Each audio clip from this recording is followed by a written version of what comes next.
started. There's going to be sections throughout this presentation over the next 2 hours for you to ask questions out loud. Everyone is muted, so if you have a question at the questions section or after each section at the questions time, please feel free to unmute yourself, or alternatively, you can put your questions in the chat box because we will also all be watching the chat, those of us who are not at that time presenting.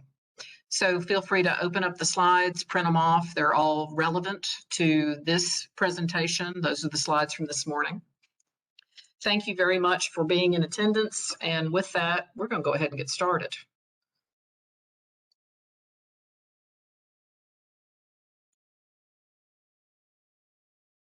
Let me make sure the slides are, here we go.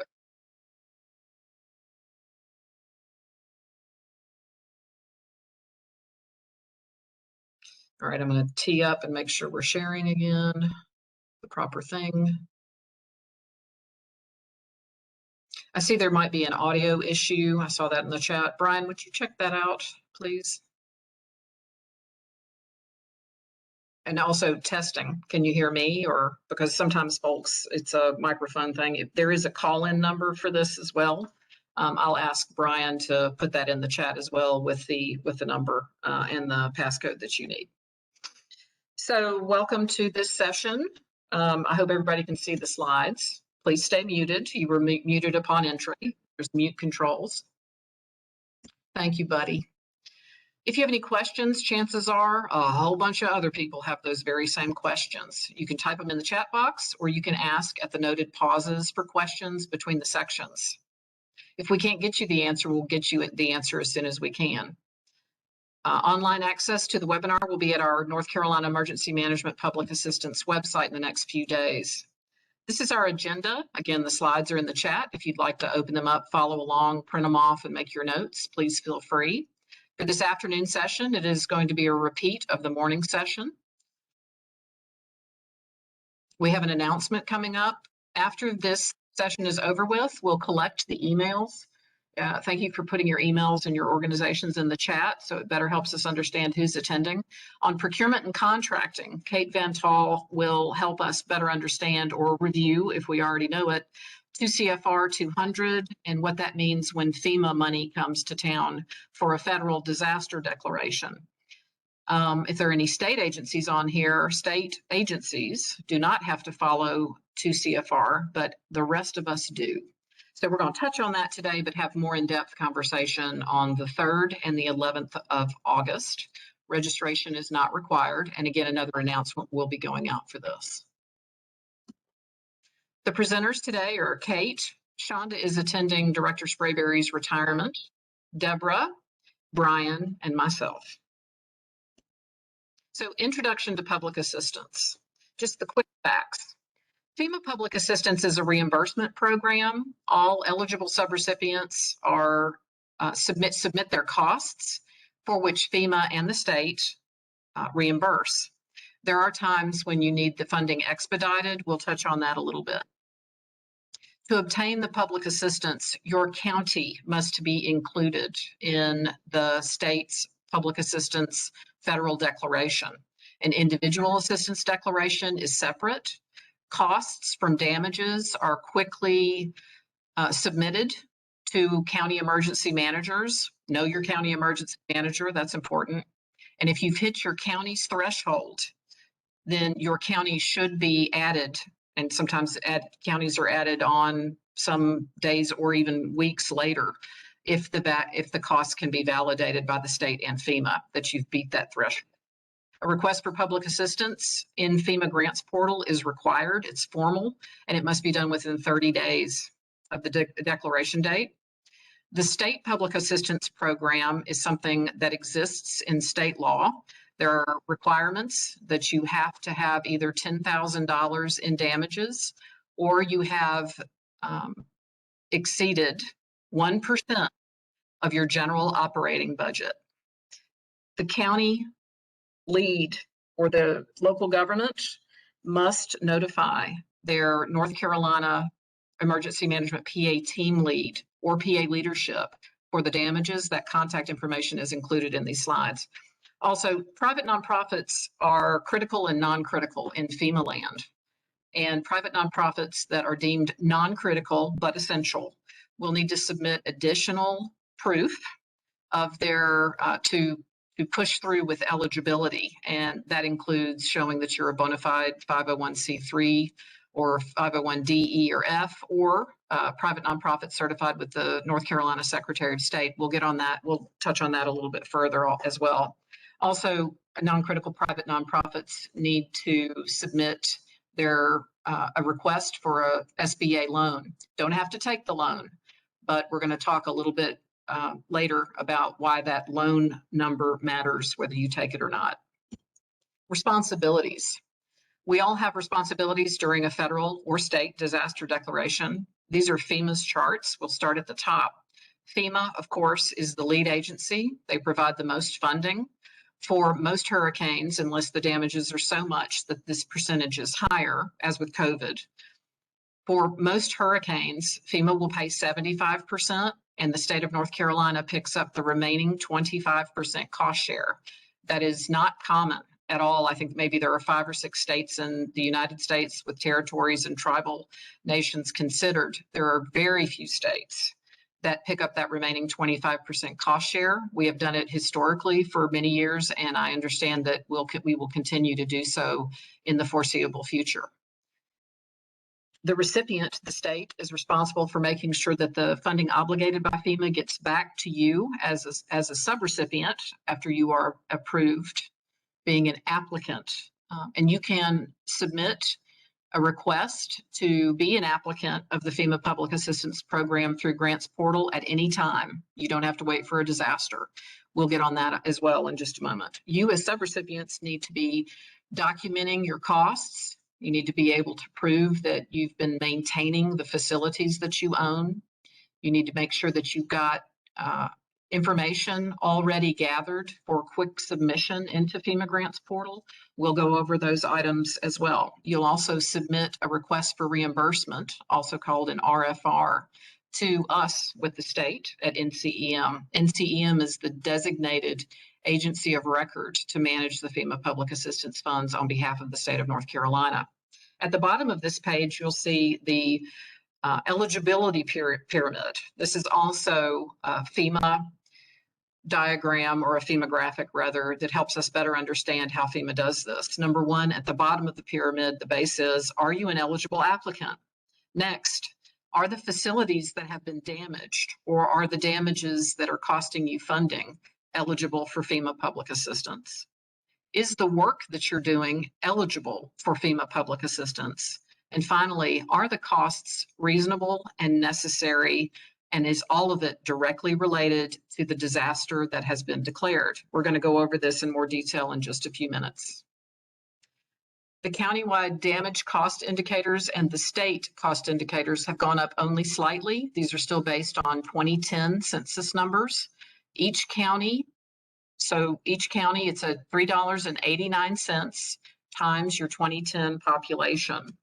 In these slides, all counties are provided the numbers they must hit. If you can see this slide presently, for example, if you're in Burke County in the western part of the state, you need $353,000 at plus $353,647.68 to have your county considered for a federal disaster declaration. That's an example. The total for the state is presently at $14,779,998. That is not particularly high when we think about disaster damages like Florence, Matthew, and COVID. But when we think about smaller disaster declarations, we want to make certain that every county emergency manager understands what those damages are as soon as possible for the FEMA required damage assessments that need to be turned in for that disaster declaration. That's something that the governor's office handles, working with emergency management. Some of the slides have a yellow star in the upper right-hand corner, kind of orangey. These are slides that you can reference at any time. These are the laws, regulations, and policies, for example, that govern the FEMA Public Assistance Program. You'll also notice throughout the slides that there are resources available to you. Those are live links. So when you receive the slides, or if you give it a try now with what we have in the chat, you can click on those and they'll open up the reference for you. Now to talk about eligibility in brief. Applicants, facilities, work, and costs are the four basics. An applicant, you can see what those are. State, local, tribal, and territorial governments, and certain private nonprofits. Certain is a word that FEMA uses on occasion because not every private nonprofit is eligible, but the majority are. If you are a private nonprofit and you're not certain of your eligibility, submit anyway. Go into FEMA Grants Portal and submit your registration, and the state will look at you and vet you as a potential subrecipient. And FEMA will do the same. Facility, the link also in there helps folks understand who is eligible for FEMA public assistance. And there is specificity in that link about a difference between a critical and non-critical private nonprofit. A facility, that could be a culvert, a roof, a playground, a parking lot, an entire building, a series of buildings, dormitories, hospitals, outbuildings, as long as you own it and maintain it, or as long if you lease it and in the lease it states that you are required to maintain it, then that facility would be an eligible facility for FEMA public assistance, as long as we go back to the pyramid and know that we are also an eligible applicant. Work. The work is what is required specifically because a disaster of a certain type has made landfall. The work must be done to repair damages specifically caused as a direct result of a disaster event. As long as your county's on board and you're in that county, and then you are also considered part of that county and the state's federal disaster declaration. The work must be done to restore the damaged facility to its pre-disaster condition. There's lots of documentation that's required. I would advise also taking photographs of your facilities, making sure that you have maybe a hand-sketched map that you've drawn out showing where certain outbuildings lay. It's not anything that has to be too complicated, and we're more than happy to provide additional training about you as an applicant, the work, the facilities, and also the costs. Costs must be necessary, reasonable. And what that means is what any reasonable person would pay considering the circumstances. If during COVID, as we know, we had difficulties getting certain types of services, there's also an exigent time when procurement rules do not apply, but bear in mind those exigent times are short. And we have had issues, we and other states and territories and tribal nations have had issues with either FEMA deobligating funding because of improper or not properly procured costs when it pertains to either emergency or permanent work projects. And we're going to talk about, Kate Van Tol is going to talk about that more with us here in just a few. So necessary and reasonable to accomplish the work properly and efficiently. Who is the applicant? Units of local government, as well as private nonprofits. We touched on that, just a brief. There is just a slide for you to reference. One thing that we would like to point out is if you are with a unit of local government, those are typically managed by finance officers, fiscal officers, occasionally assistant managers, public works folks. You have a variety of people that can work at a unit of local government, and we want to make sure that it is one unit of government that is applying for FEMA public assistance and that is submitting a request for public assistance. So for example, it is often that volunteer fire departments will roll up under their county. There needs to be an arrangement with the county so that the volunteer fire department can do that. That's an informal arrangement that FEMA tends to allow. On the other hand, a sheriff's department should roll up under the county.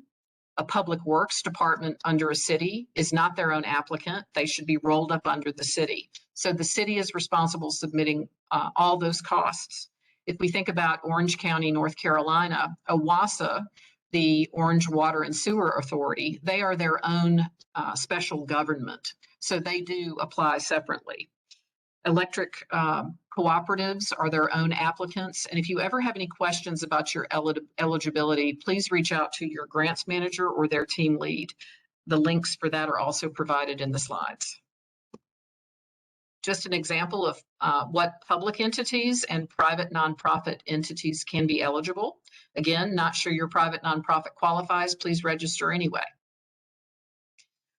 A little bit more about non-critical private nonprofits. So there's a couple of items here, and one is a non-critical private nonprofit. And while we may say, oh, wow, these are really critical during disasters, for example, houses of worship, homeless shelters, and other types of facilities that care for the elderly, the disabled, they are essential, but FEMA deems them non-critical. And to that end, a non-critical private nonprofit must be open to the general public. There can be no restrictive activities. There can be no unreasonable fees.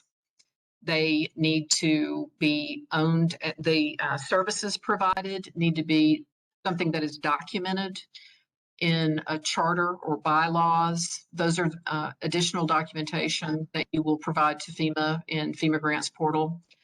And you must apply as a non-critical private nonprofit only. You must apply for the Small Business Administration's low business loan specifically for that disaster. You do not have to take the loan, but if you do not take the loan, be advised that when FEMA writes a project with a scope of work and costs that you have either already performed because you needed to take care of it quickly, or that you will perform, as in the case usually of a very damaged building, you will have the dollar amount of the loan that the SBA provided you that you did or did not take. FEMA will reduce your project worksheet for the public assistance funding by the SBA amount. If anybody has any questions about that, again, we'll have a pause for this at the end of this section. Another note about what some of us refer to as kindness of our heart actions. We all know that non-critical private nonprofits do a great deal of good, to say the least, in both urban and rural communities where folks are in trouble from a flood, from an event like coronavirus. FEMA does not reimburse for volunteer activities or donated goods. So that is something to know at the beginning. All of us on this call are surrounded by various types of private nonprofits, whether it's a food pantry, food bank, church, synagogue, temple. We have private nonprofits all around us. And if you would like to share any of this information, please do. Because one thing that we find after disasters, particularly natural disasters, is that the great deal of good that certain non-critical private nonprofits do are not reimbursable. The only circumstance under which a, say, house of worship would be eligible is if the house of worship has been asked by a county or a city to assist in sheltering, to assist in feeding, to assist in clothing, so on and so forth, and an MOA, a mutual or an MOU, mutual aid agreement is in place. And if you have any questions about that, I'm going to ask Kate Van Tall to assist with the questions at the end of this section. We can also go over that in more detail with you. Feel free to reach out to your grants manager, their team lead, or any of the leadership. Now, shifting to state emergency assistance funds. This is state law, and the state of North Carolina, as with many other states, also has a public assistance program. The North Carolina Public Assistance Program is not as broad as the FEMA Public Assistance Program. It tends to follow FEMA rules generally, but there are only 3 categories of work. I shouldn't say only. There are 3 categories of work that are eligible, and they are generally the most costly of the disaster damages that occur on a smaller scale: debris operations, emergency protective measures, and roads and bridges. There is also assistance available for case management and transportation. The State Emergency and Management Assistance is also a reimbursement program. And we have had several state emergency disaster declarations or state disaster declarations for local governments. For example, if a tornado makes landfall and the county's threshold is not hit that I just showed in the slides prior, it is possible that if you've exceeded the $10,000 minimum damages, or you have exceeded your 1% operating budget, you should call your team lead. Their information will be is available to you. You should call your team lead and let them know that these damages have occurred, so we can do an assessment jointly with you to see if you are in fact eligible for the 3 categories of work that the state offers. The eligible entity needs to have an approved hazard mitigation plan. Any questions about that, please reach out. The eligible entity that is also interested in a state disaster declaration must be participating in NFIP in order to receive public assistance for flooding damage, so an event that caused flooding. The entity needs to have a declared state of emergency in place for the event. A lot of times, the local governance will call for a state of emergency if they know in advance, or they can call it the day of or very close, because that is the time that counts when it comes to disaster costs. We talked about a cost share just a second ago. FEMA typically pays 75%. The state of North Carolina picks up the other 25%, so there is no cost burden on the local government.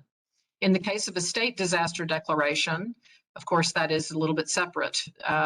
The state will pay the 75%, and the local government that requested the state public assistance funding will be expected to pick up the remaining 25% cost share. I didn't have any questions, a slide for any of those questions. So what I'm going to do is pause right here before Deborah takes over and starts talking about the required and very important for project management FEMA Grants Portal and NCEM's EM grants. Brian, are there any questions in the chat?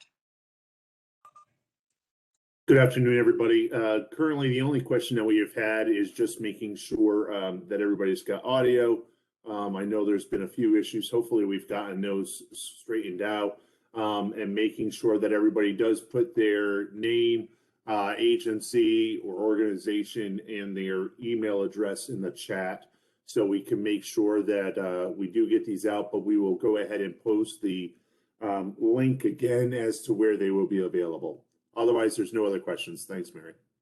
Thanks so much. So what I'm going to do now is turn this over to Deborah, who's going to help walk us through the, again, very important and required FEMA Grants Portal and North Carolina Emergency Management's EM Grants software. Both of these are online. Deborah, thank you. Thank you, Mary. Happy Wednesday, everybody. I hope everybody's doing well. I know it's after lunchtime, so when we start to eat, sometimes we get a little tired, but I'm hoping that you grasp the information that we provided, because it's a lot of information. We want to make sure that you are prepared for any disaster events in the state of North Carolina. So we're looking forward to being able to help you and assist you with the process. So today I will go over the registration for the FEMA Grants Portal and EM Grants. I want to make sure that everybody knows the difference between the two, and if we have some new users as well as some reoccurring users on the webinar today. So next slide, Mary, and I'll talk a little bit about the both. Okay, the FEMA Grants Portal, if you're not registered. So what is the FEMA Grants Portal? So it's a portal system that is used by FEMA to create projects, to store your documentation, to assist with project development, and help you get these projects approved and to get you back your reimbursements for the cost and get you back in pre-disaster condition. So that portal is managed by FEMA. The state does not manage the portal, but we do assist and help you with that information. If you are not registered with the portal and you are a organization that needs to register, whether you're a nonprofit or you're for or you're an entity, any type of entity, such as a municipality or any other organization, you can register by clicking on the blue link. Mary will give you these slides, and the blue link will take you straight to the FEMA Grants portal. You can also Google it. Once you click on the link, it allows you to register for the portal. It'll send you the information that you need with an email. And FEMA then will send you an email to tell you whether you're eligible or not. Please note that the nonprofits will need a DUNS number and EIN. And it usually asks you for that information once you put in your register information. Once you're registered in the portal and you're approved, you'll get a login and an invite, and it comes from the FEMA Grants portal. Next slide. And you'll get an email, and it'll tell you to set up your organization. You'll put your organization's name in here. You'll put that EIN number, and you'll put your DUNS number in the grants portal. And when you hit the next, it'll prompt you to put in your information for your roles and responsibilities as far as who's going to be the primary, secondary, what authorization they have. So please make sure that whoever you sign up as a primary and the secondary are people that are actually involved in the event and will be working with FEMA on the projects as well as the state. Because a lot of times what will happen is some of the primary staff will get the information and they're not the contact person, and they'll get the email and won't send it to the person who's the contact person. And then you'll miss information. You'll miss deadline dates. You'll miss important documentation that is needed from FEMA. So please make sure that you have the actual person that's going to be responsible. If it's not you, who you're delegating the responsibilities to, that they're well aware that these emails will be coming from the FEMA Grants portal. So you enter your information. Next slide. And then this is the invitation that you'll get from FEMA, so you'll know it's coming from the actual support website. Please make sure you don't put, sometimes it'll go into the junk mail, so you got to be careful, but you want to make sure that the support.pagrants.fema.gov is an email that you recognize and that you save, because you will be getting a lot of emails from that support.pagrants@fema.gov. So please make sure. Once you get the invite and complete your registration, it'll prompt you to do a password. Usually the password is 16 characters or more. So please make sure that you note that, because it tends to be a long password that you have to remember. And a lot of times people forget that password. They do give an option if you forget password on the system, but you want to make sure that you remember that long password. Once your organization is approved, you'll receive another email to prompt you for your security question, your password, and then it'll have you add the additional personnel in your organization that you want to have access to the FEMA Grants portal.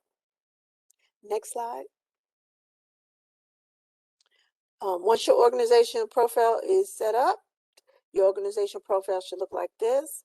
For those who are already registered, just please make sure that you have updated information, phone numbers, emails. If someone left your organization, you need to update who's the primary person, who's the secondary person, because that is crucial, again, about the emails. They will go to those people who are on their been originally assigned. So we want to make sure we have updated information. Also, when you log in your organizational profile, you want to make sure you update your necessary documents, such as your current insurance policy, your procurement policy, any maintenance records, any personnel policies. And then for private nonprofits, please make sure your tax exempt certificate, articles of incorporation, charter, or bylaws are attached. And this goes in the organizational profile section. You will have another section based on each event, and that event will be your applicant event profile. So instead of going on each event uploading, we want to have you put it in the main profile, which is your organizational profile, the documentation. And if you have any questions, you'll be free to ask any of the grants managers or any staff that can help you and assist you with uploading your documents in the grants portal. Next slide.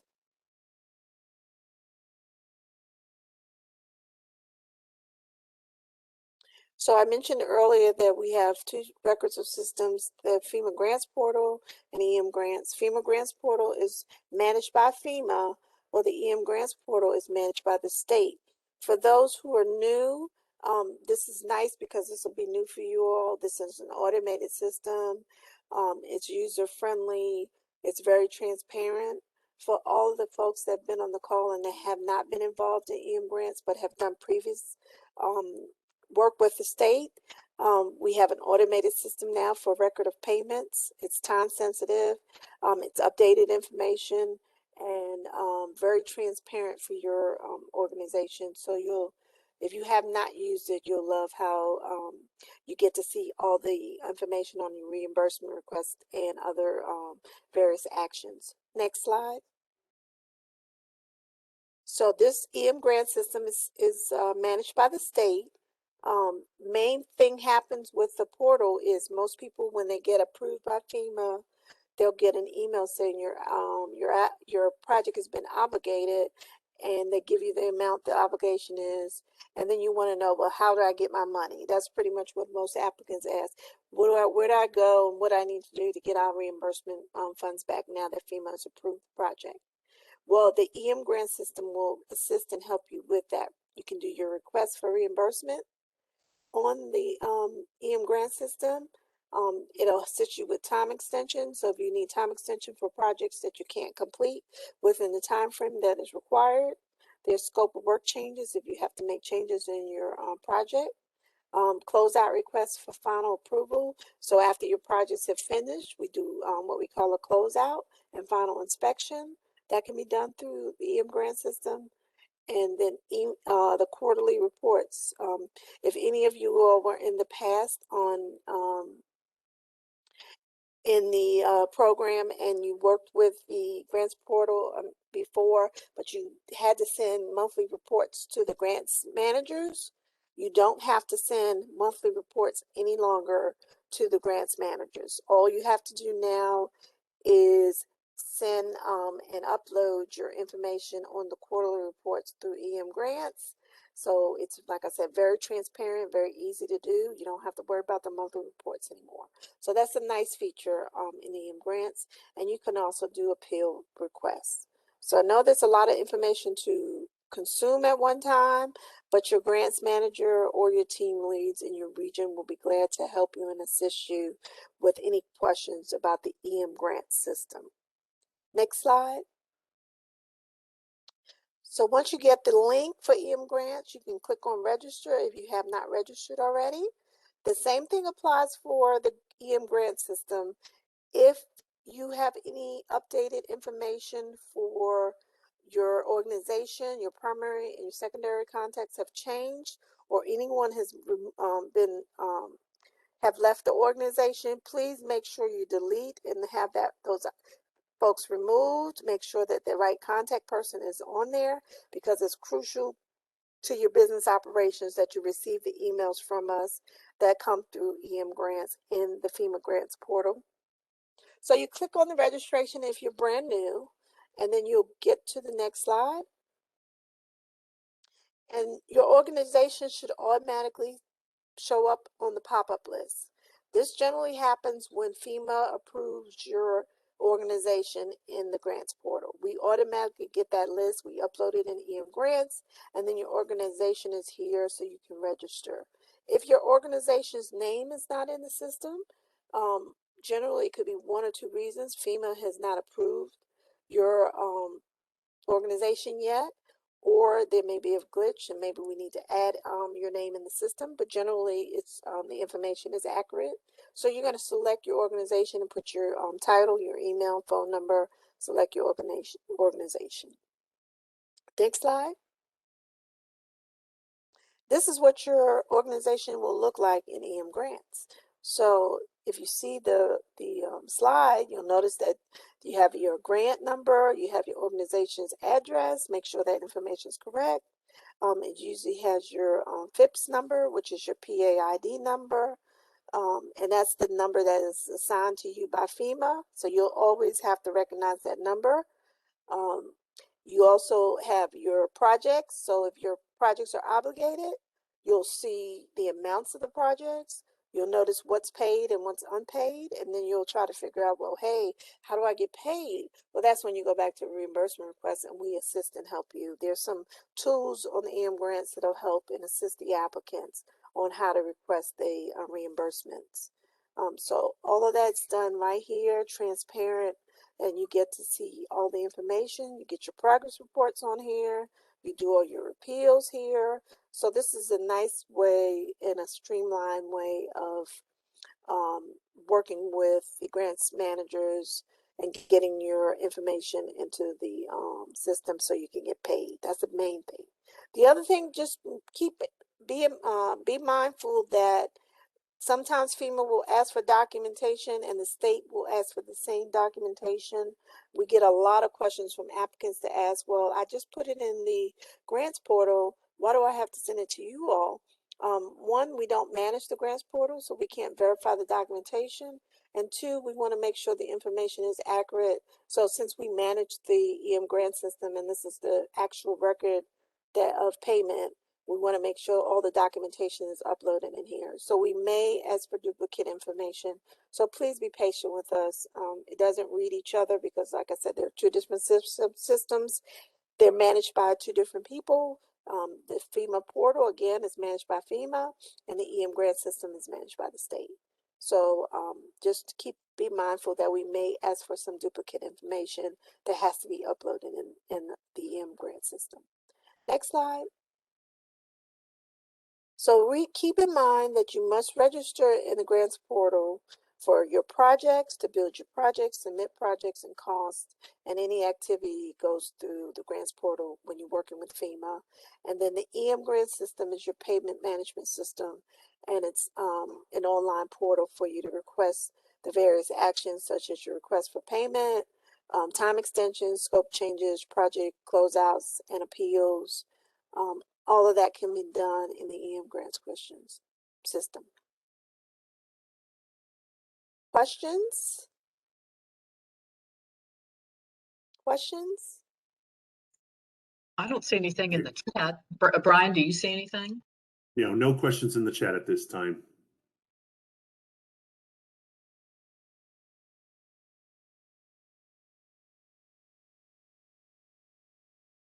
Deborah, if you would continue on with submitting your disaster documents.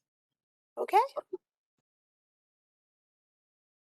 Submitting your disaster documents. Next slide. Thank you. So in the event that the disaster is federally declared in the state of North Carolina, we have something called a request for reimbursement. Request for public assistance. That request for public assistance has to be submitted through the grants portal, which is called an RPA. That's kind of we use a lot of acronyms. FEMA and the state uses a lot of acronyms. So your request for public assistance, that has to be completed through the FEMA grants portal. Once that's done, then you submit your information, then you can develop your projects. With the state on the EmGrant side, you'll have to complete a funding agreement. Some of you all know it as the SAA and the DAA form, the State Applicant Disaster Assistance Agreement and the Designated of Applicant Agent. Some of you all may remember the documents. You had two documents that you had to sign by your board, and then the person that was in charge of the projects. Well, now everything is completely online, so that makes it much easier for you, much more streamlined. So we have called that the funding agreement. It does have both documents on there, but we have it online so that you can actually do it online, submit the button, and we receive the information and move forward from there. So that's a nice piece. You also need to make sure your W-9 is updated. If it's not updated, you can contact your grants manager and they will send you the W-9 form. And it's a substitute W-9 form. It's not the one that you print out from the IRS website. It's the actual substitute W-9 form that has to be completed and have the accurate information for payment. And these are both required for each event. So just keep that in mind. In any disaster event, you have to complete both of these processes. Next slide. So what is this? The SAA form. This is an agreement between the state and the applicant.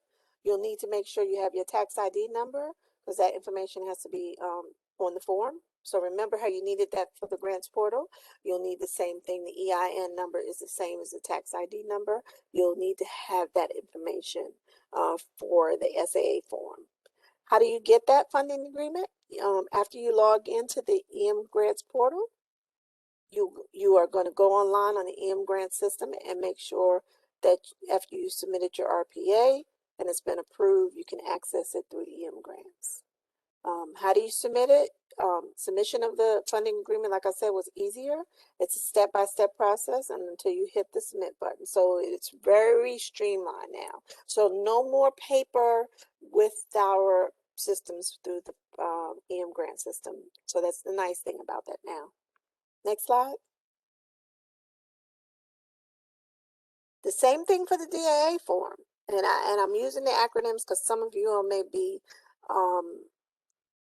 been with us before. The new people, it's the same thing, the designated official applicant agent.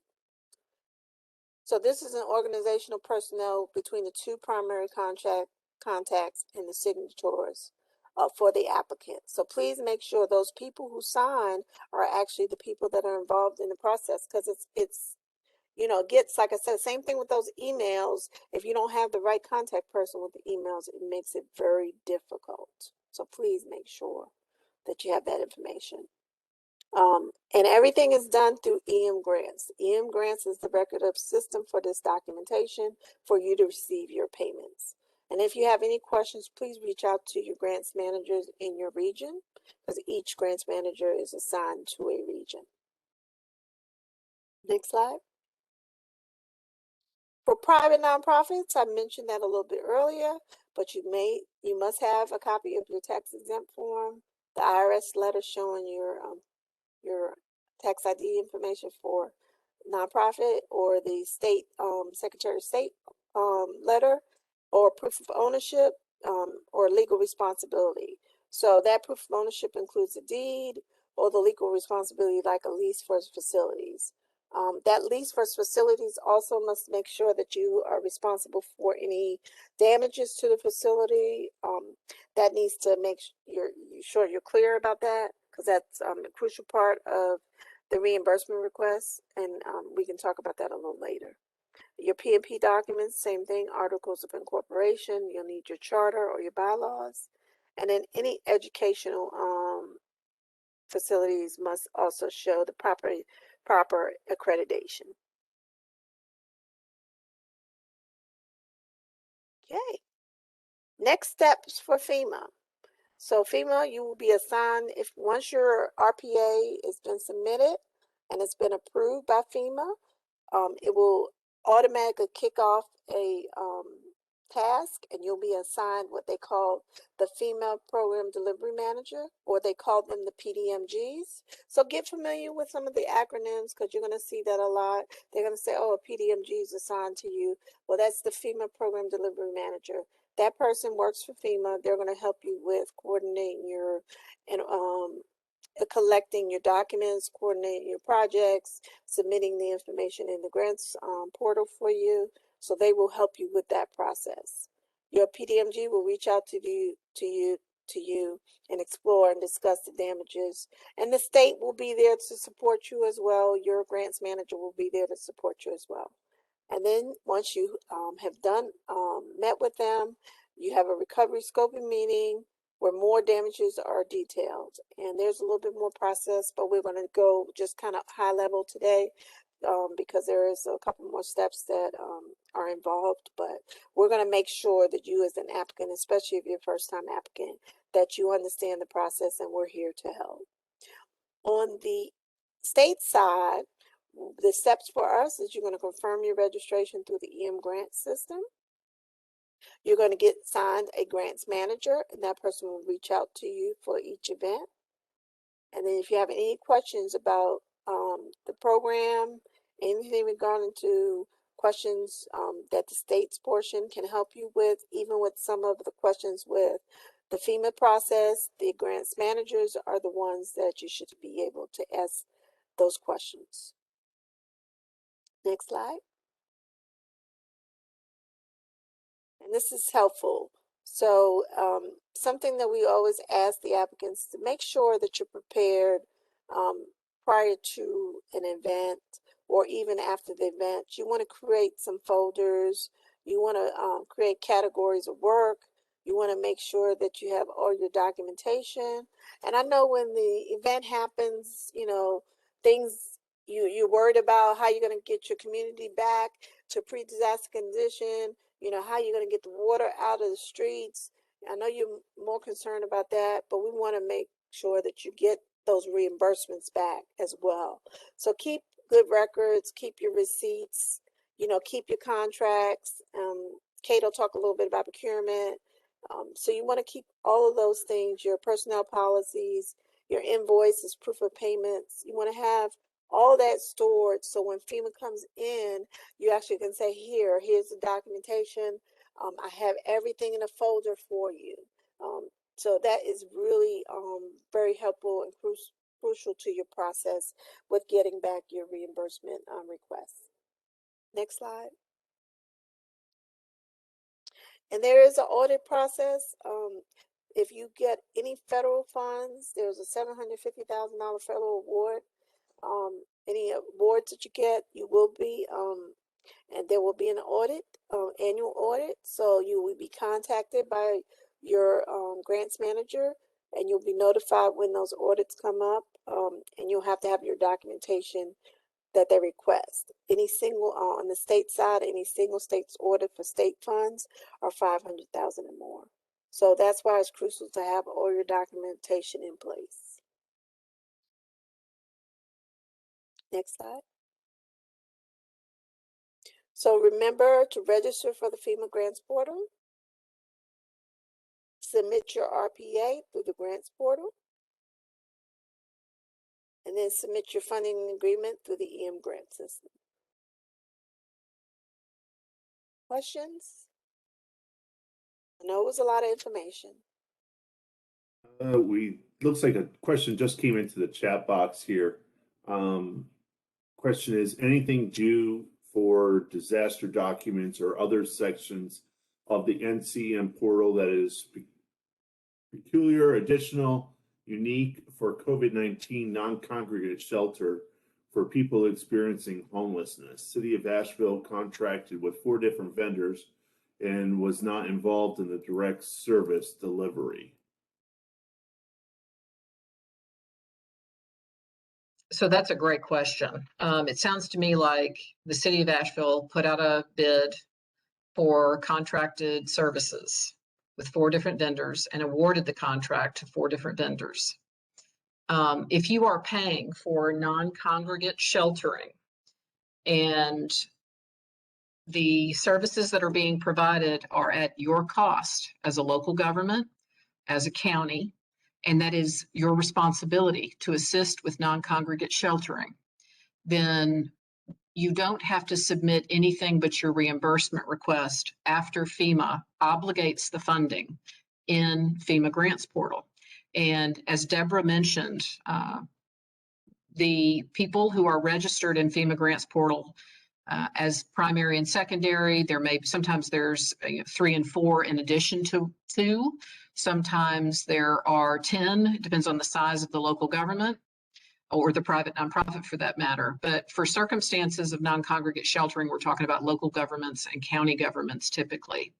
At this point, there is nothing in particular that, except for reimbursement requests or appeals, that you would want to submit through EmGrants. Right now, everything else. If you did not put out a bid because of exigent circumstances and you used sole sourcing or any other type of procurement method, I'm going to recommend that you speak with Kate Van Tol, who's on this webinar after we have the discussion, because we want to make sure that what we're doing lines up with FEMA and that we're prepared, if it does not line up, to put together the best possible appeal. A great many determination memos denying funds are going out regarding COVID, and we want to make sure that we've got our ducks in a row as an argument that the state will assist with. All right, so I think that's the only question that we had at this point. Deborah, great job. Thank you.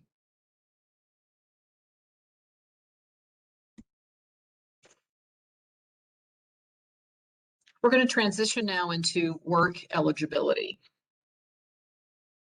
So the first thing to know about your work and the costs that you incur associated with that work specific to a disaster declaration is that the minimum amount of money that you have to have spent is $3,320. FEMA is typically very good about making sure you hit that threshold if you come close to it. The difference between what a small project is and a large project is the dollar amount, $132,800. So a small project is anything below, a large project is anything at that number or above that number. Small projects can be paid on your estimated costs or your actual costs if you've already paid for items under $132,800. They do not necessarily need supporting documentation submitted to FEMA or NCEM, but it is a good idea to create those folders on your laptop or desktop and make sure that you're saving those things anyway. Also remember, for small projects, if you get insurance for any of the small project items, that insurance will be deducted because that would be a duplication of benefit.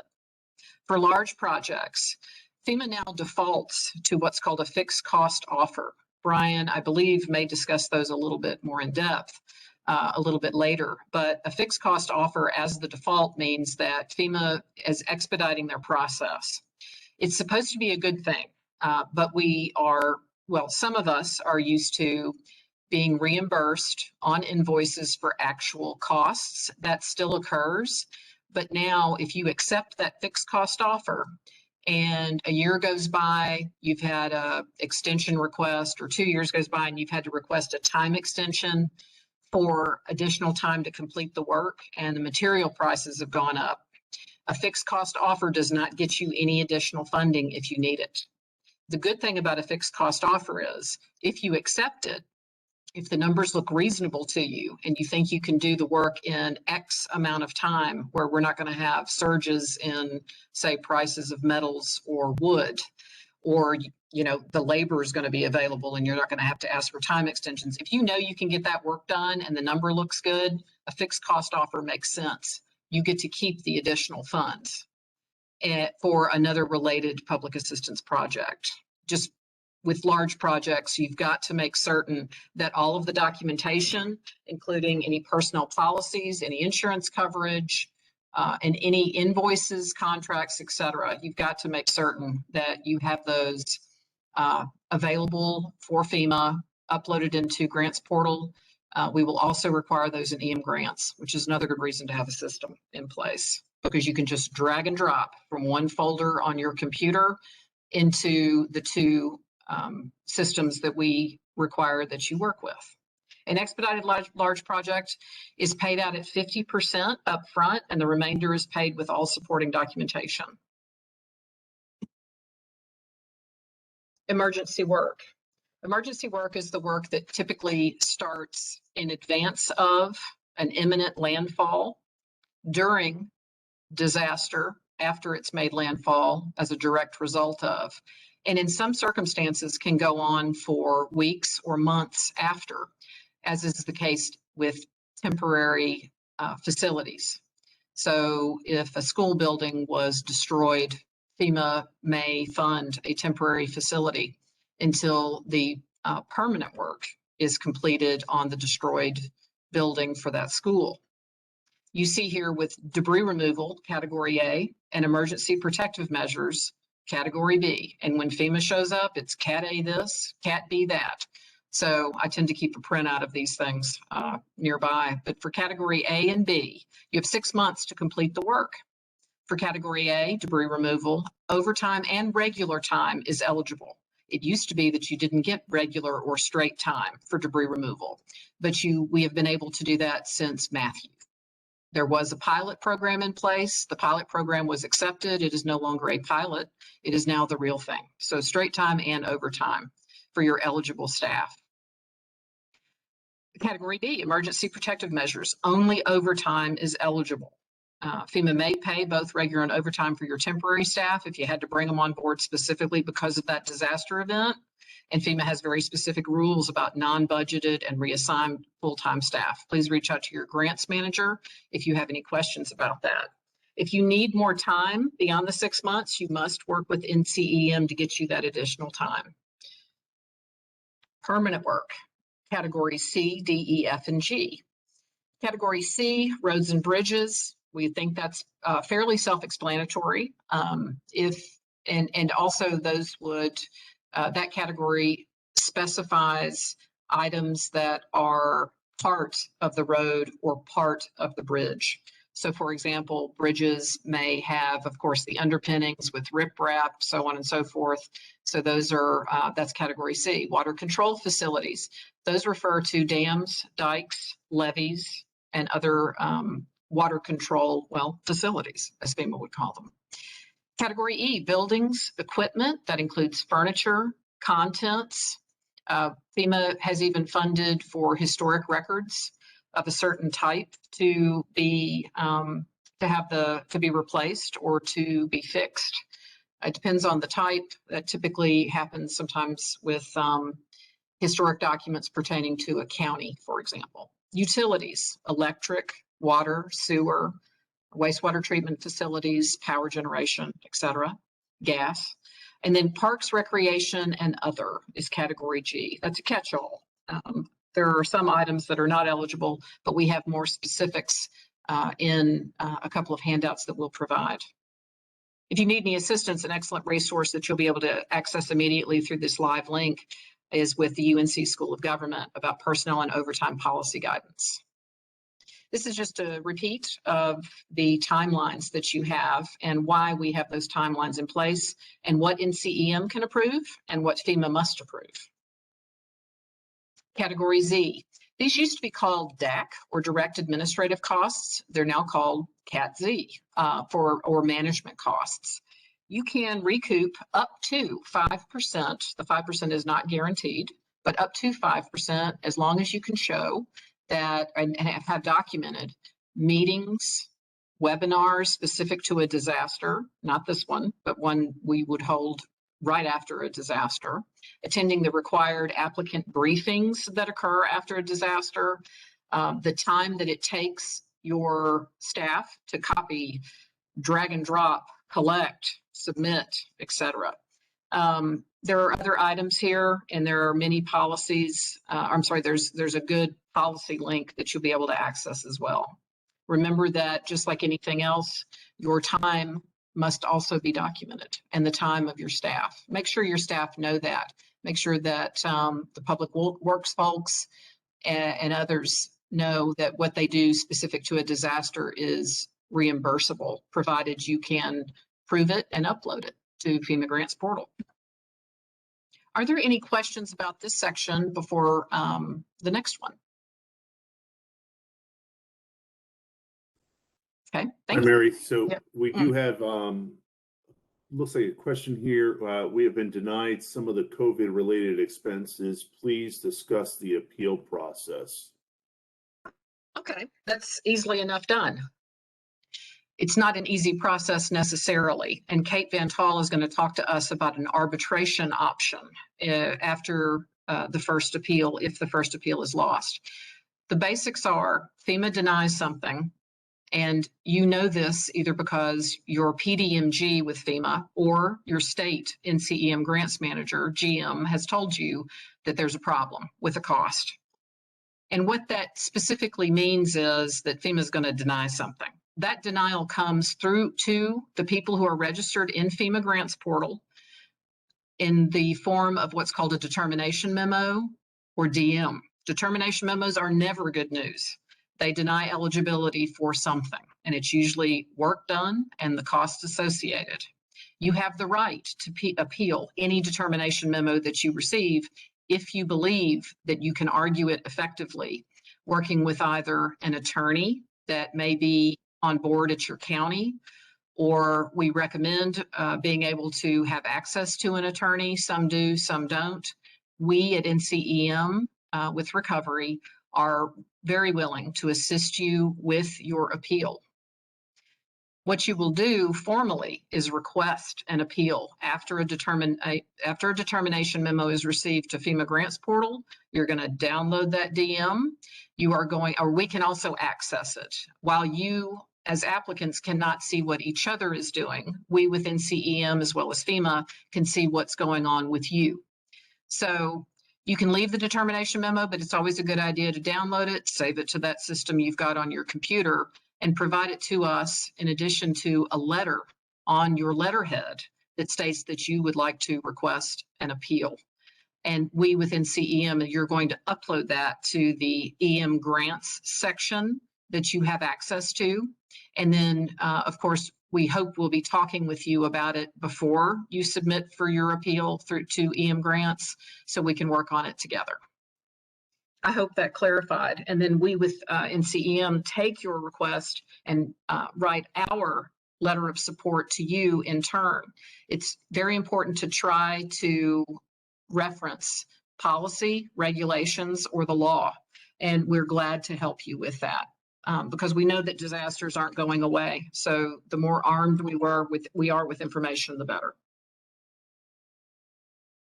Brian, do we have anything else? And I know we want to keep on pace, so it may be that some of these questions we're going to have to copy and paste, but is there anything? Yeah.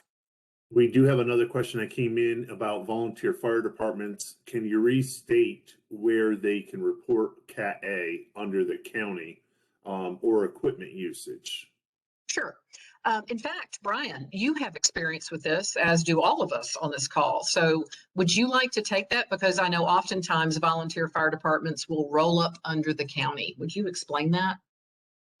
Yeah, so a lot of times, I've seen in the past, we've always had the discussions of where should a volunteer fire department fall. Volunteer fire departments, to me, should always fall under the county if they are just dealing with category A, category B issues. The reasoning why is a generator may have ran for 10 hours, but it's not going to get you up over the threshold.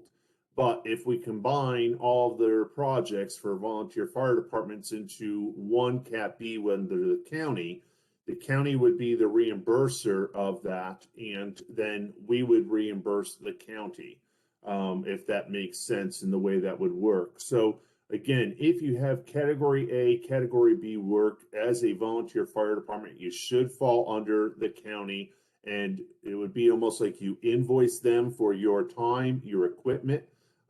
If you had any time, again, most everybody is a volunteer, but at least for the equipment portion of it, you would invoice the county. Some counties work that way, some will not. Again, it's going to depend on your county as you go, but that's the way I prefer it when we work through this. If you have any permanent work, then permanent work, I would state you should go ahead and have yourself as your own applicant, because that's not something that the county would have any control over, because they do not have any legal responsibility towards any of your buildings. And what Buddy was asking also was about Cat A. So the Cat A debris operations would need to be something, we know often volunteer fire departments go out and cut and shove. And Brian's going to talk about debris here in a few, but we know that often volunteer fire departments are required to go out and clear the roads so that ambulance can make its way, out the road, out the roads without any kind of problem. You want to make sure that the county is on board, of course, with what you're doing. At least they're in the know. And if you only have Cat A or Cat B and you're assisting on behalf of the county or the local government, that your jurisdiction, that encompasses your jurisdiction, that is the circumstance where it makes the most sense to roll up your costs under the county, or if you're a local VFD. Absolutely. All right. All right, Buddy. Thank you. Good question. We're going to move on just a little bit. I know we've got another couple, but we'll pick that up in just a minute. Thank you. So, Brian, I think you might be next.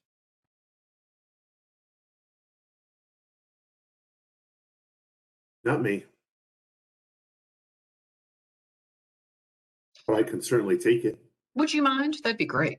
I would not mind at all. Thank you. So, good afternoon, everybody. I know, again, as we had stated, this is after lunchtime. I do have I am trying not to portray the nighttime radio DJ voice too much for everybody, because I don't want you to fall asleep during this, but we definitely want to be able to make sure we can get through this and hopefully educate. So, some of the things that we're going to be looking at here for costs is going to be labor, equipment usage, materials, contract, and rented equipment. The attachment here that is shown is for the force account labor summary. Generally, I think most people are usually pretty familiar with this form. You're going to utilize this per project. Don't use this for every one of your projects and combine it. Use a separate form for each one of your individual projects. Here you're going to put the person's name, their title, the date they worked, how many regular hours. Yes, we need regular hours on there to be able to show that they got to overtime. And then the total hours, their hourly rate, benefit rate, and then the total hourly rate, and then the total costs. It's important to be able to make sure you go through this, and the quicker you can start working on filling this out, the better off you are. They will go back and ask for timesheets, because I know in the past, even with myself, I've gone back through and all of a sudden I found somebody was on vacation for 2 days, but on one of these forms, they are shown as being working. So we have to then, we remove that cost. So just be very diligent when you're filling this out, but this is a great way to be able to start tracking some of your costs. Next slide. Force account labor, again, reimbursement for personnel expenses. For category B, it's overtime only. For category A, that can be both straight and overtime is being paid. Fringe benefits are going to be included. That's going to be all of your retirement, your sick time, vacation time, all those different things that actually cost a municipality and employers a lot more than what most people think it does. Overtime is based on your personnel policy at the time prior to the disaster. Reassigned employees will be paid at their typical rate. If for some reason you have the town attorney who makes $100 an hour and he goes out and removes debris, we will not make it so he only makes what everybody else does as a public works person. We would actually still pay him at his $100 an hour rate. Again, being reasonable with how much we're utilizing it. Temporary employees are also eligible for overtime and regular time. It's a great practice to be able to bring in some temporary employees to be able to potentially help you out with at least documenting and keeping forms going and helping move your project along. But if you do, you bring them in, their overtime and regular time would be eligible. Next slide, please. Overtime pay and hazard duty pay, these are always interesting. Either one of those policies must have been adopted in writing prior to the date of the event. It cannot be discretionary. I cannot stress this point enough. It may never say the board may, in its discretion, award overtime pay. It cannot state whenever FEMA comes to town, we will pay overtime. It cannot state when there is a federal disaster, we will pay overtime. Anything like that will automatically withdraw that cost and you will not be eligible for your overtime pay. So make sure you go back through with your attorneys, municipalities, and look at your policies to make sure that there is no discretionary wording within it. If and may, we got to be very careful of those. We cannot make overtime a rate higher in a federally declared disaster than in a non-federally declared disaster. So again, if FEMA comes to town, we're going to pay double time. That does not work. If that's what you want to do during a disaster, that is fine, but that means even if it is a non-state or non-federal disaster, you are going to be held to be able to pay double time. Cannot make award of overtime contingent. Again, no in the event of a federally declared disaster, and no overtime will be awarded. Overtime will be awarded subject to FEMA reimbursement. Again, anytime that you have those contingencies in there, it's going to be an automatic withdrawal, and you will not be allowed to be able to submit for those costs. Next slide, please. Force account equipment. Down at the bottom there is the resource for the schedule of your hourly equipment rates. Most of the equipment is in there. If you do not see something that falls in there, and it falls in between the horsepower of two different pieces of equipment, FEMA will always err on the side of going to the next size up. So if you have something that's a 15 horsepower piece of equipment and there only shows a 10 and a 20, FEMA will give you the equipment cost rate at 20. You can also use state or local rates or whatever is higher as you kind of put these projects together. Some items that may be eligible: chainsaws, school buses, chippers, generators, etc. Materials, reimbursement for materials and supplies. If you purchased materials, please make sure you keep it all documented. If you took it from your inventory, this one always kind of gets a little crazy. We will want to see when you purchased it and how much you had in stock and how much you removed and how much it's going to cost for you to reimburse. Yes, they will ask you for most of that information. So make sure you keep all invoices, receipts, inventory control registers, and maintenance registers records as necessary. And again, there's another resource there at the bottom. And that's the great part with all these, is the resources at the bottom to help you find those summary sheets. Rented equipment. Rented equipment is a little bit different than owning equipment. Rented equipment, as long as you are required by the rental company to be able to supply your own fuel for that piece of equipment, fuel is then eligible. Maintenance on that vehicle may be eligible with rented equipment.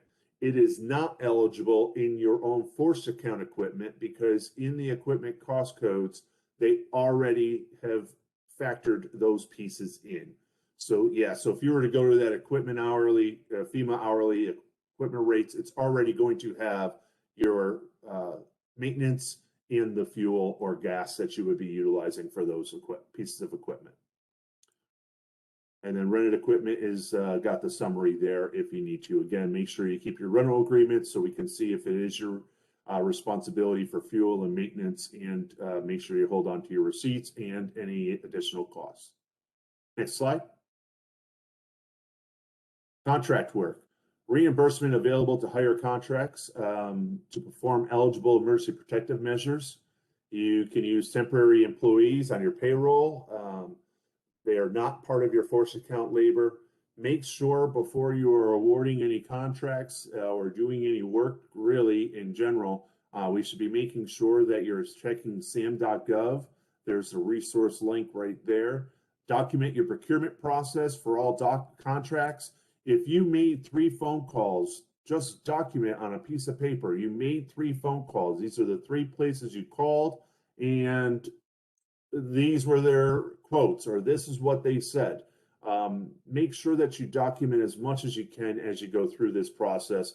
Again, Kate's going to talk more about procurement, but this is something that I don't think we touch on enough, where just writing down, I contacted XYZ company, I contacted ABC company, and CBD, just to be able to make sure that everything is documented there. Upload your local procurement policy if you do have one in Grants Portal. Most people fall under the state procurement, which is fine, but it's going to become the most stringent policy, as Kate will discuss later on. Next slide, please. Insurance, actual versus anticipated. So this is where we can kind of get caught up a little bit. Insurance companies are very slow with their process sometimes because of the number of claims that are coming into them at one time. So FEMA cannot provide public assistance funding that duplicates insurance proceeds. FEMA will reduce your costs by either actual insurance that you've already received, or when it goes through FEMA's process and your project is moving through, one of the queues that it's going to go into is FEMA's insurance queue. They will then look at your policy, determine how much they feel that your insurance company should be covering your project for, and they will go ahead and continue moving the project through with an anticipated insurance proceed amount. Once the project comes in, if you have, anticipated insurance, we will then be asking you for what are your real funds? What did your insurance company actually pay?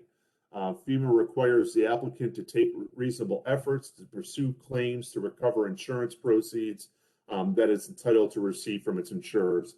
I've seen it work both ways, where insurance has said, nope, we're not paying anymore, and FEMA has said, yes, they should, and this is why.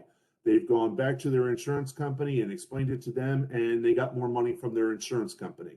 I have seen it the other way around, though, where FEMA said, nope, this is what you're supposed to receive. Once the insurance company comes back and says no, and they can back that up with a letter from the actual administrator of the policy, not your insurance agent, but from the actual company, we will take that letter, we supply that to FEMA, and we let them know, hey, this is not getting covered, and this is why. So just kind of something to be able to keep in mind. Insurance is a very big deal, making sure that we have our policy uploaded again. Next slide. Insurance, obtain and maintain.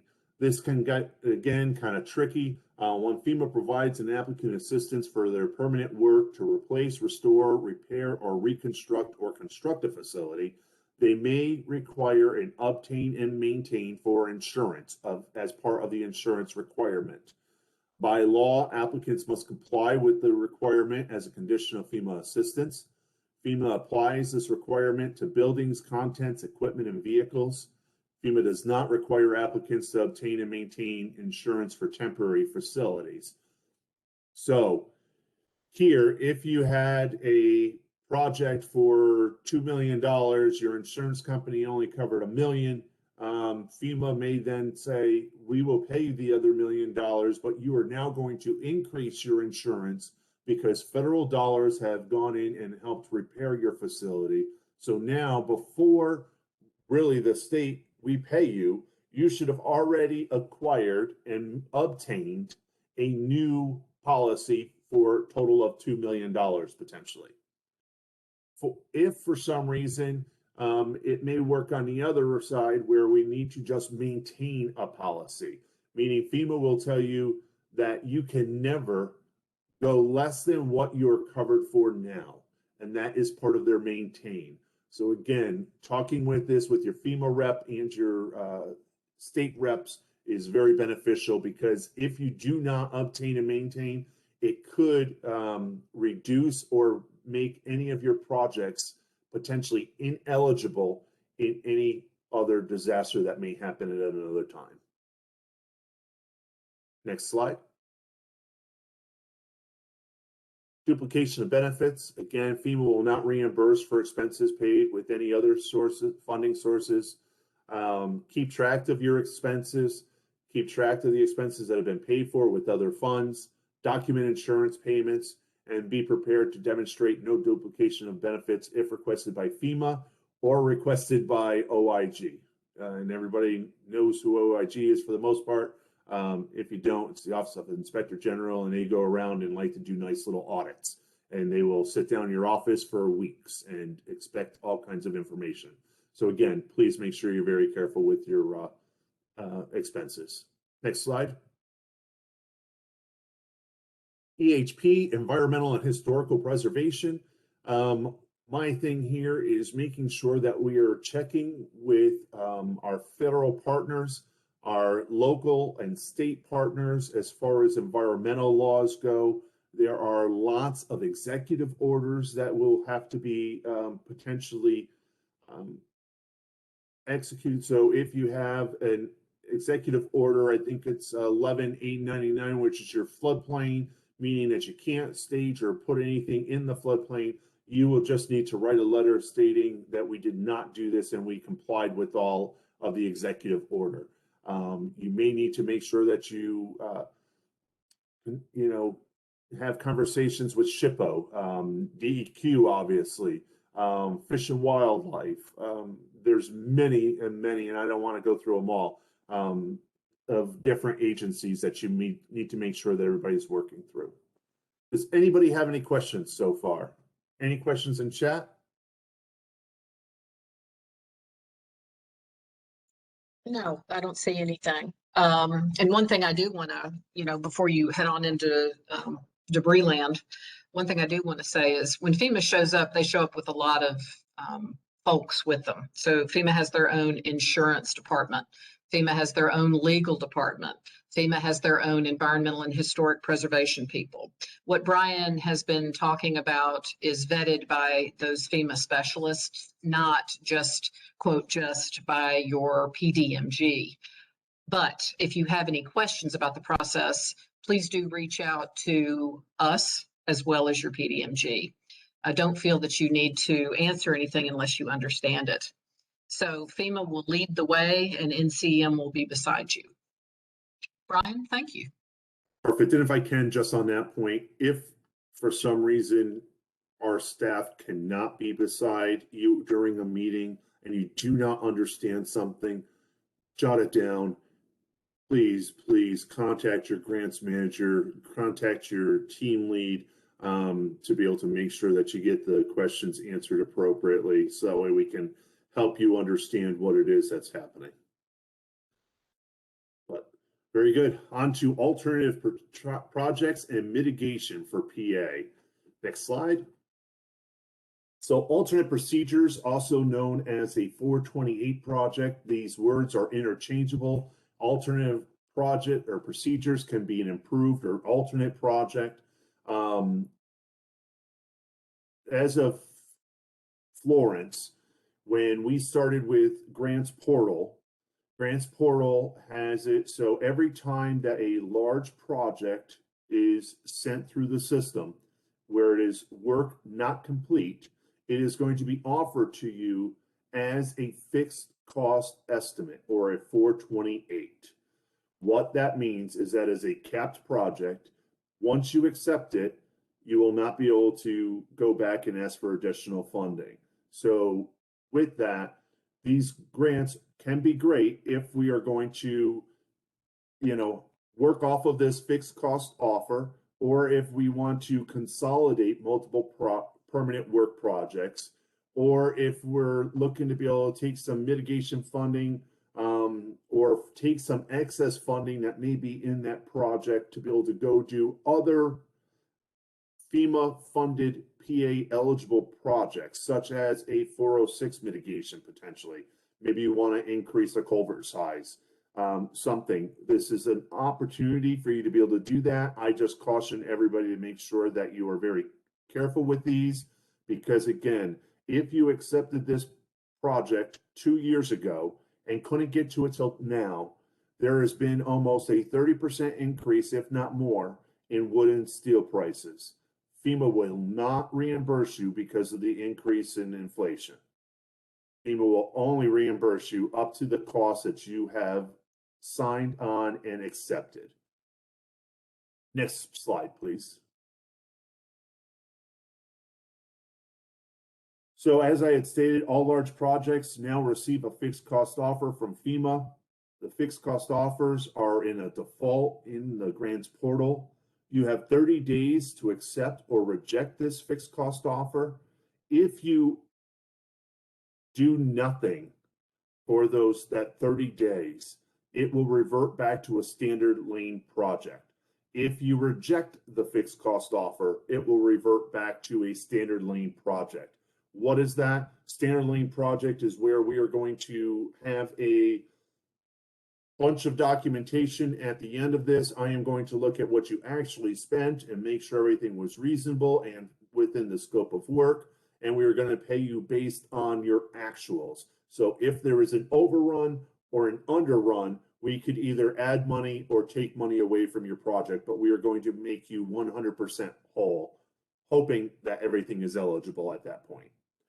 You do have 18 months to identify an alternate project for FEMA, so that's from the date of the disaster. Next piece of this that I just want to talk about is the 50% rule, which is also known as repair versus replace. If you have a facility or facilities that have been substantially damaged, those facilities may be eligible for the 50% ruling, or if it was a repetitively damaged facility, then it could be potentially eligible.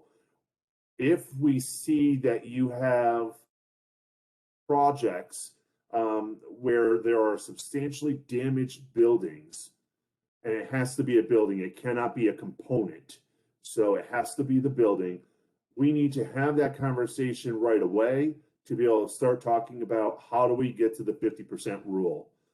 Again, we want to make sure that all site inspections are completed appropriately and that the right people are at those site inspections. And again, this is the being able to try and make sure that as we move forward, that we have all the information to be able to provide to FEMA to start setting them up for success as they go. Next slide, please.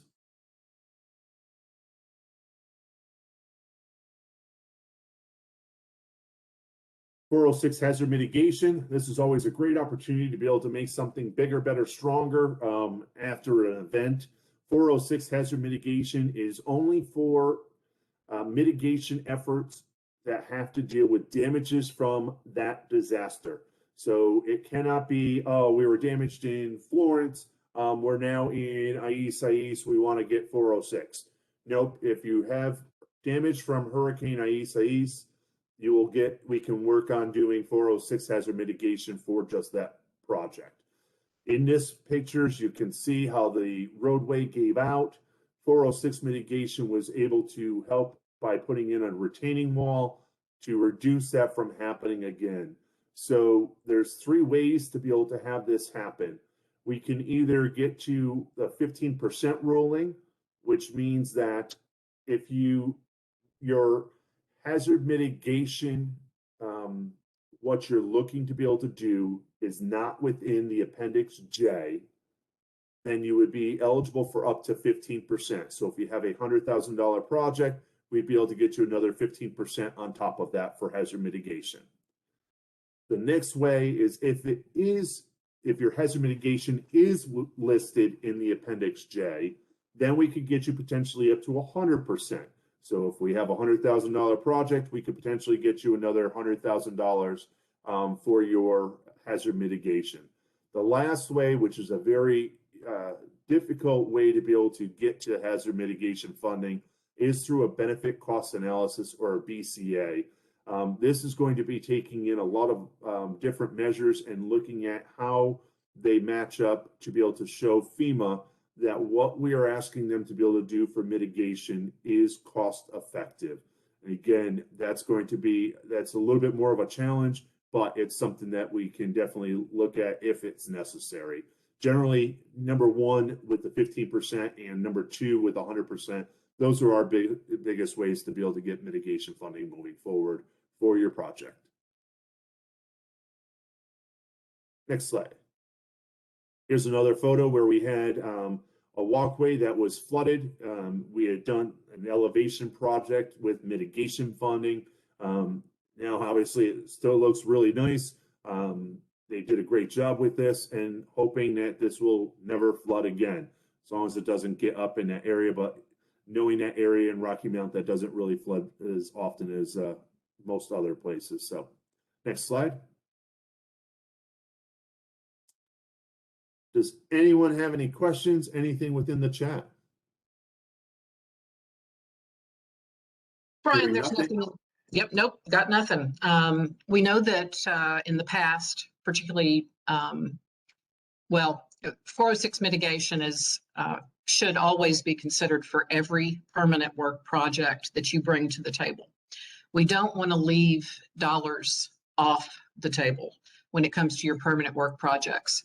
So try to remember next disaster event, which I hope, and I know that Brian, Deborah, and Kate mirror what I'm saying here, and so do we all probably. We don't have any more disasters, knock on wood, for, I don't know, a long time, long time. But let's try to remember that anytime you have a permanent work project, FEMA should be considering 406 mitigation. Brian, thanks so much. I guess now we will continue on into debris. Yes, debris, one of my favorite pieces of all this. One of the most expensive pieces of all this in most cases. So debris operations and debris monitoring. So when we talk about debris operations, we have two different phases. Phase one is our response phase. This is where, again, that volunteer fire department and other crews may be going out and doing cut and shove, cut and toss, however you want to word it. This can be done on any road or road system. When we talk about phase two, the recovery phase, this is when we're talking about the pickup and removal of the debris from the right of way or even from the roadway. If you are in this phase, we need to make sure that we demonstrate legal responsibility for the road or that right of way. So as a municipality, you will need to make sure that you have responsibility for that road. Next slide. Different kind of road systems here within North Carolina. I'm sure everybody is already aware. We have US and NC routes. We have state routes. Obviously, there are no such thing as county roads. But if for some reason you are a county government or a local municipality and you wish to be able to go pick up and help NCDOT and be very nice to them, you can certainly do so, but you need to make sure that you have an MOA in agreement with them as to where you're going to be picking up and make sure that you are coordinating with them before you do go and pick up. Again, this to be able to help with everybody's debris operations. Debris removal is responsibility of the local government that owns or maintains any of the road system. Next slide. Debris site and documentation considerations. So DMS or debris management sites. This needs to be a pre-disaster need where you go out and identify your debris management site. Once you do, you need to have conversations with NCDEQ solid waste, get a conditional approval in advance for your potential use. Once you are ready to use it, you need to make sure that you get a permit and activate that site. Be certain to request formal activation before you go on. So some of the things that we're going to require from that as a state and federal government, they're going to require for you to provide a copy of the permit with the DS number. Your debris management sites are temporary and must be cleared and closed within 6 months of receiving the first load of debris. If you need to request an extension to be able to continue on with your debris operations, there's actually 2 items you need to do. The first one is you will go to DEQ and ask them for an extension because their permits are only good for 6 months. The next one is you will need to go into EmGrants and request an additional 6 months from the state to be able to grant you to be able to continue doing the work.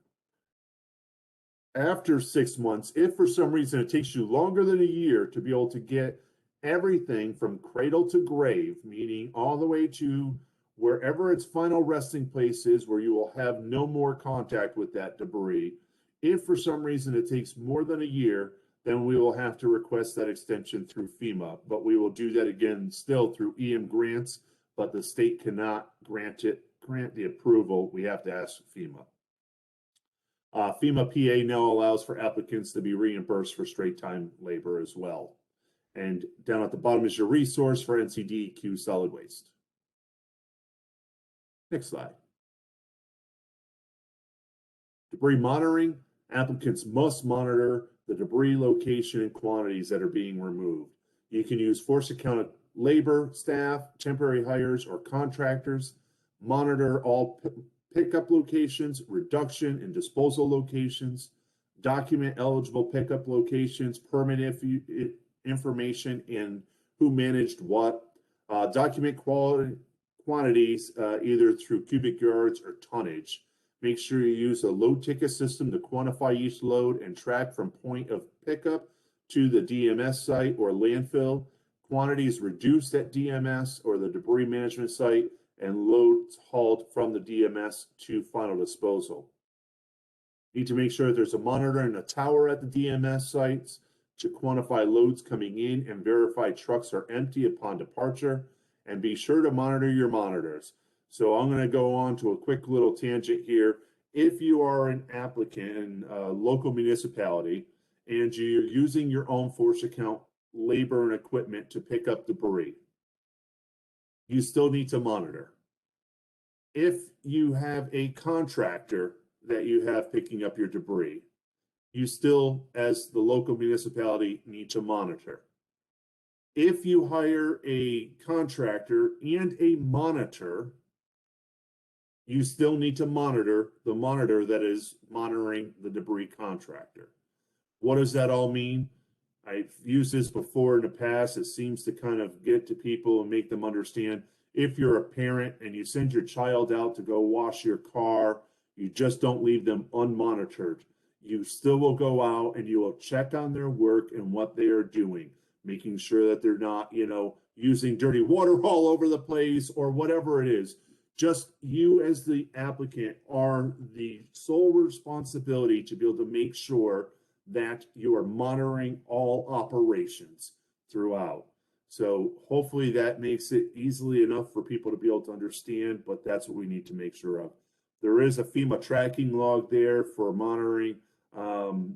You can also, use that for helping out, or if you need to, you can use a piece of lined paper and tell who was where at what time and in what vehicle were they using, etc. So hopefully that'll help you out. And at the bottom is the resource on the debris monitoring guide that's new as of March 2020. Statewide debris contract for local governments and state agencies. This is probably one of the greatest things that I think's ever happened within this state. We are one of a few states that have this. I want to, as always, thank Kate Van Tol, our legal counsel, as she had worked tirelessly on getting this put together. What this is North Carolina Emergency Management has already gone out and done the entire procurement process for debris operations and debris monitoring firms to assist the local governments and state agencies. This is voluntary. It is not something that you have to use. But if you wish to be able to use it, you can contact your grants manager, your team lead for any additional information. You can also email debris@ncdps.gov. But right there in the green box, there is a resource arrow that points to the map. The contracts are already pre-positioned by geographical regions. There's a primary, a secondary, and tertiary contract for debris removal and monitoring. So once you locate what county you're in, you will then be able to look and say, okay, I don't need debris removal, but I want to monitor. What you will then do is go to our NCDPS site. You can find the information there, as well as a notice to proceed. You will send that notice to proceed to the contractor. They will contact you within 48 hours to be able to let you know if they can do the work or not. If the primary can't, then you can move on to the secondary, etc.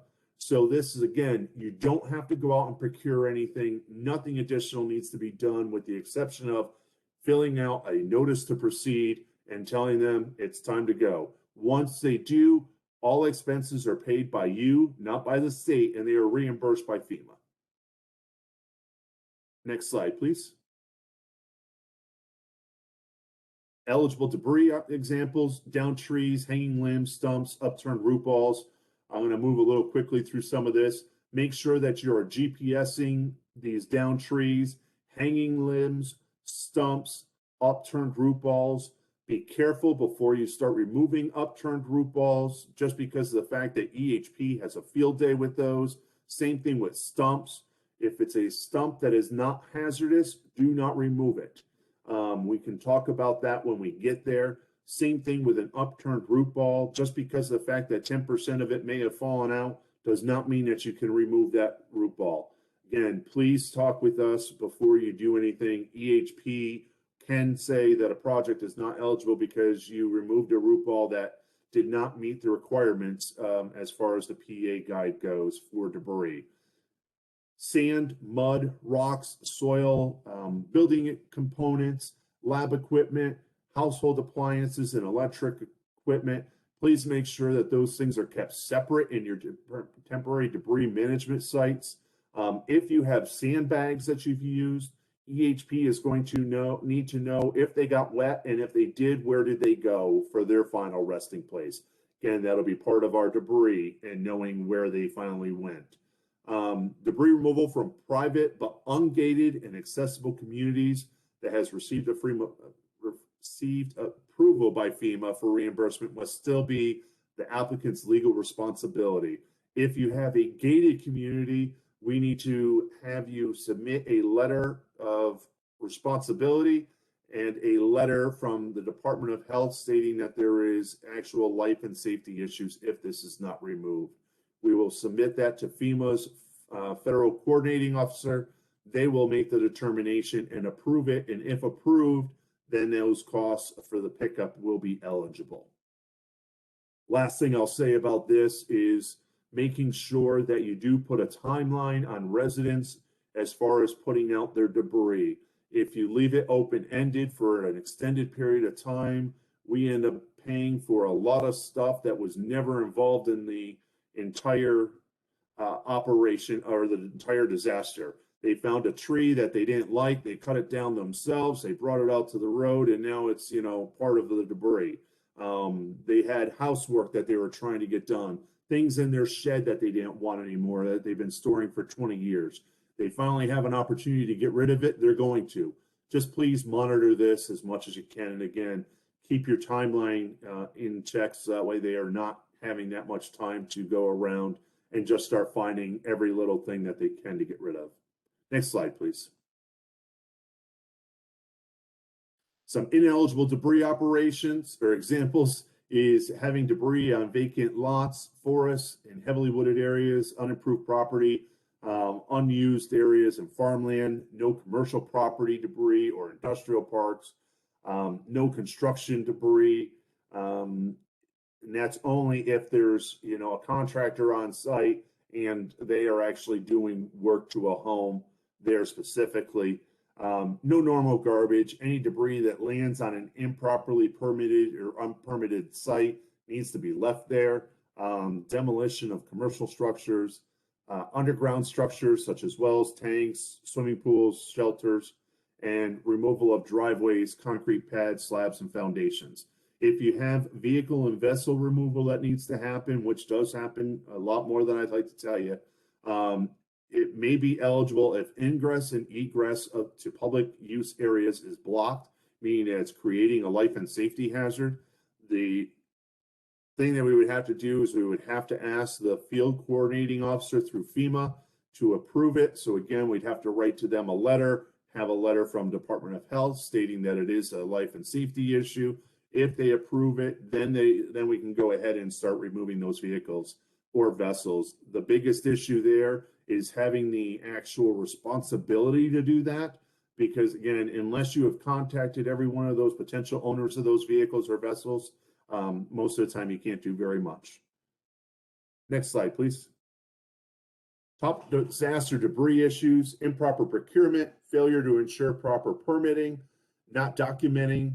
We're on to the next slide. Ineligible sole sourcing, improper contacts, insufficient or no monitoring. Again, monitoring is a very big issue. We need to make sure we follow that. Failure to comply with any EHP issues. Making sure that you have the necessary contact, your permits, or a poorly organized debris response. If you have any questions on any of that, please, again, go and send an email to debris@ncdps.gov, and we'd be more than happy to be able to help you out with your questions there. Otherwise, any questions in the chat? No, Brian, thanks for going over that.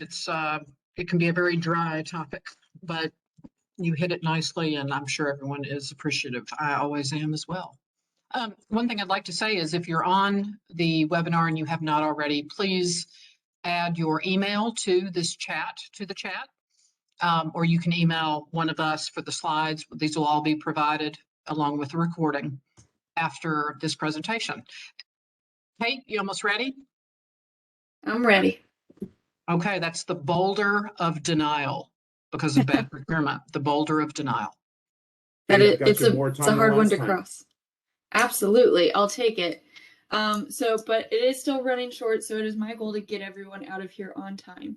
Given the fact that we are going to have procurement and contracting specific trainings later on, I'm going to just hit the highlights and keep it moving. If you have any questions, please do put them in the chat box though.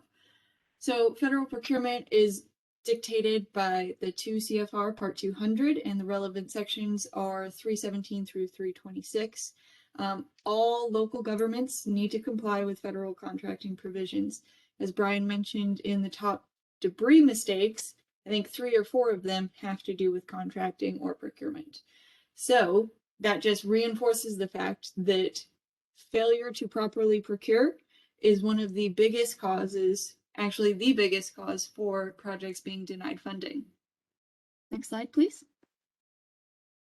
Most importantly, we need to use the most restrictive rule. So under federal grants, you are subject to federal law. Additionally, because you are within the state of North Carolina, you have to follow state law. And hopefully you all have your own procurement policies in place. So whatever is the most restrictive of those 3 options is the rule you have to follow. For example, uniform guidance has a minimum or micro purchase threshold of $10,000. You as a local entity, your micro purchase threshold might be $5,000. So the lower of the 2 is more restrictive. You would have to follow $5,000. Next slide, please. Electric memberships. I point this out mainly because you're certainly not exempt from anything, but I do know that it is a pretty big policy to have cooperative purchasing agreements, which is all well and good, but a lot of those were not developed in a time that you had to consider federal contracting requirements. So we recommend that you do not use those in a disaster event.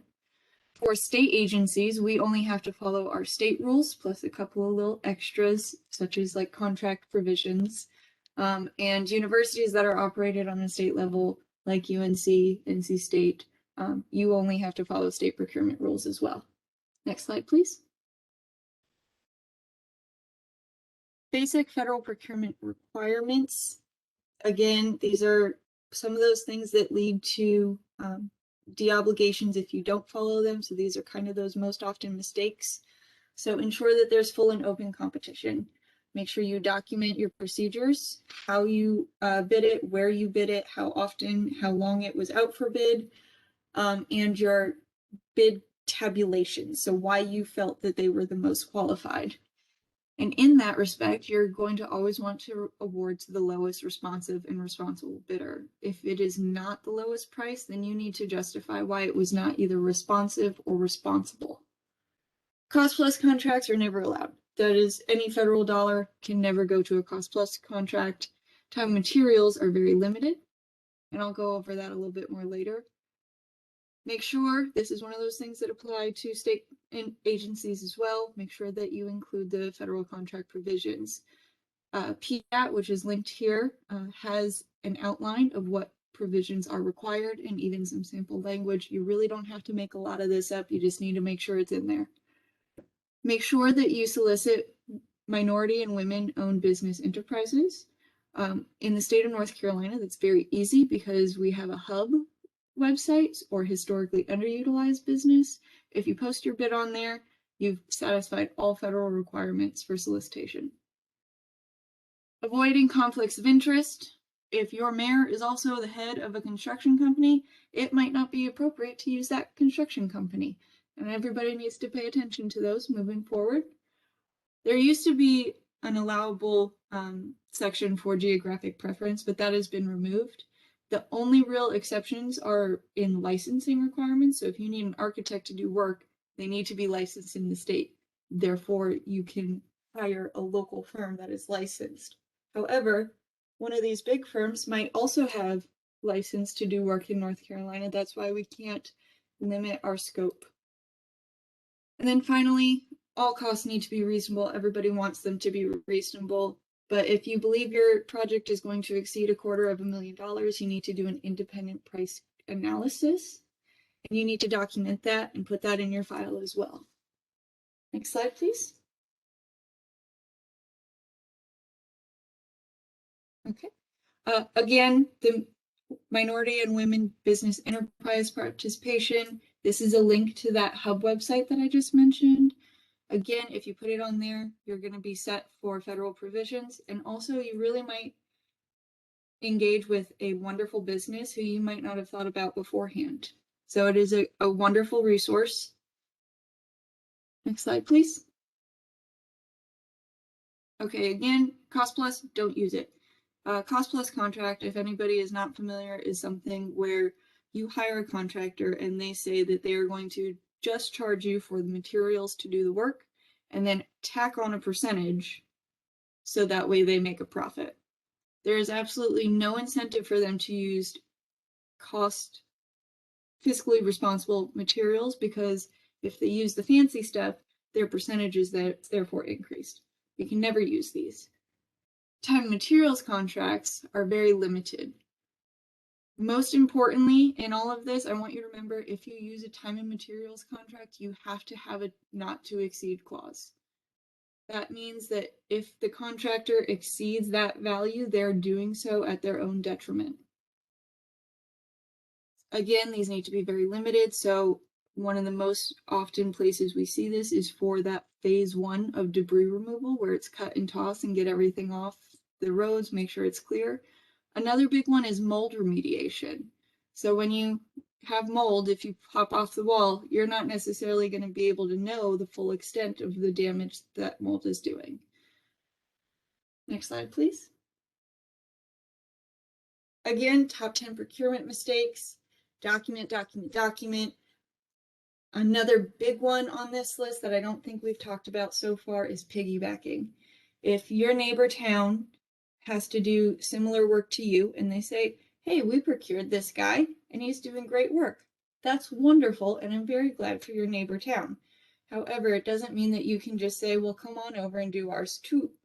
So you're going to have to go through the entire procurement process for your own town with your own scope of work to make sure that you maintain your federal eligibility. Next slide, please. Okay, and I know that there was a question earlier about appeals.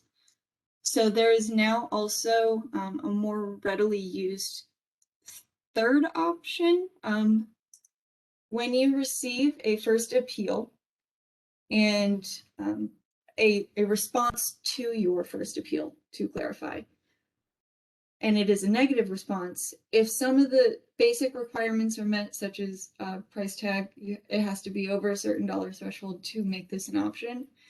Instead of doing a second appeal to FEMA, you have the option to arbitrate it instead. Arbitrations go through the Civilian Board of Contract Appeals, and they take the place of your second appeal. You do not have the option to arbitrate, and if they're still unfavorable, to do a second appeal.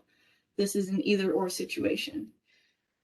There is a lot of appeals and denials coming through for COVID. This might not always be an option, but if you have received a denial of your first appeal, please do reach out to your grants manager. They can set up a call. I can be on that call, of course, and we can walk you through some of the options that you may have. Next slide, please. The PDAT resource that I mentioned before, these again have your required contract clauses, but they do have a little bit more. They have some examples, some webinars that you may be able to access. It's just overall a very good resource to maintain in your back pocket. Next slide, please. That is all I have. If I don't see any questions in the chat, unless I'm missing something. I don't see anything either.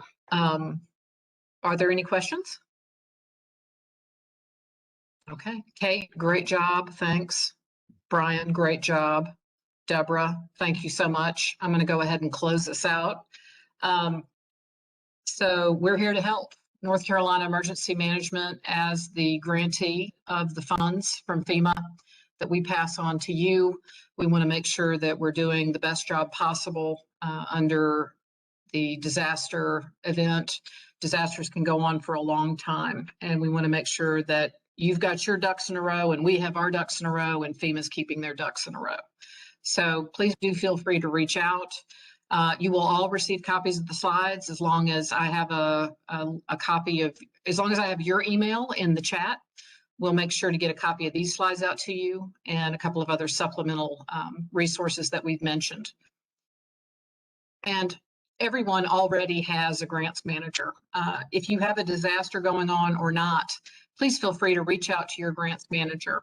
You're going to have a copy of this, and I'll put a separate link in there so you can print off, if you like, or save just a copy of these 2 slides that provides leadership and supervisors or team leads and others and grants managers, very important, that are available to all of us. There will be more resources provided, very specific over the topics that we've discussed on this meeting. And then finally, Grants Portal help. If you need any help getting registered in Grants Portal, please send them an email or give them a call. They're pretty quick to respond.